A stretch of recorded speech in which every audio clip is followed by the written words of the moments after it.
le premier point a concerné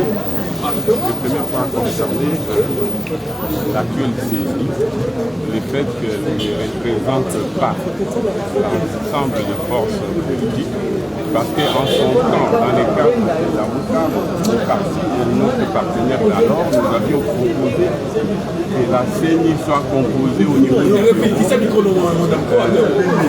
présidence, mais qu'au niveau de la plénière, que ce soit les partis prenants, c'est-à-dire les partis communistes. Malheureusement, nous n'avons pas été entendus, alors on a positivé la Tunisie. Au niveau du bureau, on a mis des partis politiques. Nous pensons que pour la Tchèque, et c'est ce que nous avons dit au président de la République, nous voulons qu'on puisse intégrer les partis qui ont été exclus, à savoir la nouvelle norme décidée dans le cadre de la première. La CENI nous a dit que cette question ne relevait pas de ça, et que nous avons fait.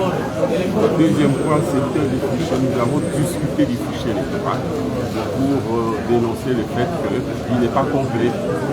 Il n'a pas pris en compte les trois territoires, dont deux dans les nord, à savoir Massis et un dans les Bandou, ancien Bandou, nommé à savoir Kwamo. Et que par conséquent, le fichier est incomplet. Le fichier ne comprend pas tous les électeurs. Là, donc, il y a ils ont pris en compte ces électeurs-là en les intégrant et que dans les faits, ils allaient organiser l'enrôlement, c'est-à-dire l'enrôlement le moment venu quand la situation va se calmer. En fait, nous avons parlé aussi troisième point du financement des élections. Nous lui avons demandé si d'ici la fin du processus, il pourra mobiliser les 500 millions de dollars dont il a besoin pour parachever son processus. Il a dit qu'il est en connexion avec le gouvernement et que dans les jours qui viennent, ils pourront obtenir un décaissement de 100 millions de dollars et que par conséquent, ils peuvent avancer avec les processus jusqu'à ce que le reste de nous pensons que cette façon de faire n'est pas crédible. Nous pensons qu'il faut faire si véritablement on veut aller à la fin du processus et dans le délai constitutionnel, il faudrait véritablement des caisses d'argent.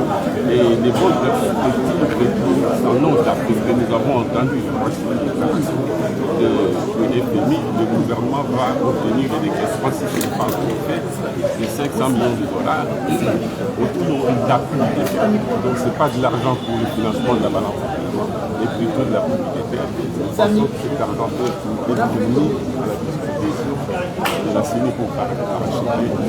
Voilà l'essentiel de ce que nous avons discuté. Mais quels sont pour les consensus tant recherchés au niveau de la classe politique congolaise, c'est quoi votre recette et qu'est-ce que vous avez dit avec eux? Nous avons dit que les processus tels qu'ils ont commencé, si nous pouvons avancer dans les contacts, dans les discussions, pour que l'opinion de l'opposition, et je pense que c'est en train d'être le cas, soit prise en compte pour l'amélioration du processus.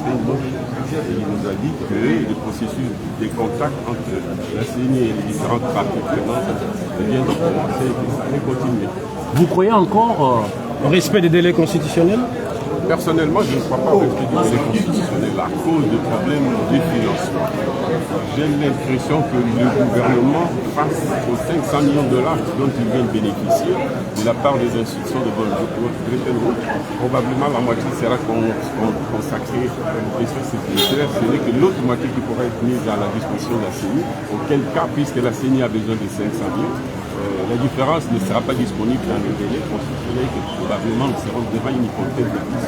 Vous êtes d'accord de partir aux élections sans ces partis qui sont aujourd'hui non pris en compte? Nous ne sommes pas mon parti, moi nous ne sommes pas disposés à aller aux élections avec l'option de la balkanisation dont nous pensons. Nous espérons que la CENI va le faire. Nous voulons que l'enrôlement se fasse dans les trois territoires concernés. Et nous pensons que l'Église catholique fait une débat international, même pour la partie que nous ne contrôlons pas, qui est contrôlée par les rebelles ou les groupes armés. Nous pensons que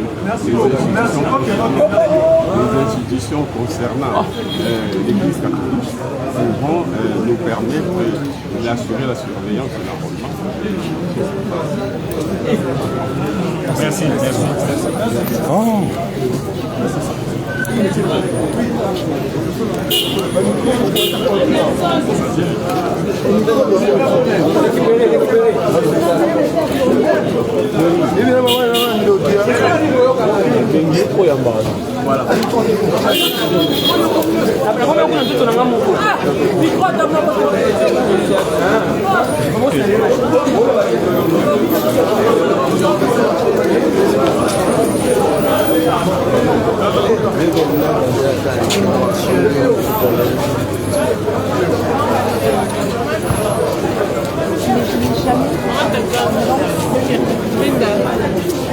Linda, mais tu viens encore.